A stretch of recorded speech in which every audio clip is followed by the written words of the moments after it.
વાંસદા તાલુકાના ઉનાઈ ગ્રામ પંચાયત ખાતે વલસાડ લોકસભા બેઠકના ઇન્ડિયા ગઠબંધનના ઉમેદવાર અનંત પટેલ હાથમાં સંવિધાનની ચોપડી લઈને મતદાન કર્યું હતું।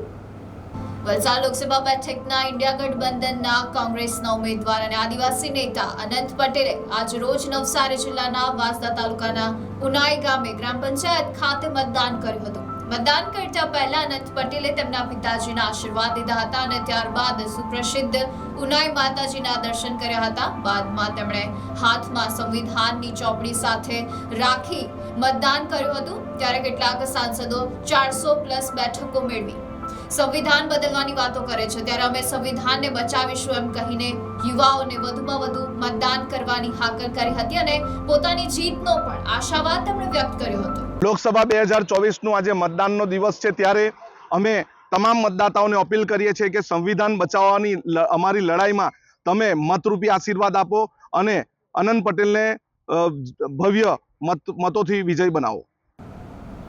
Bureau report NDC news, Navsari.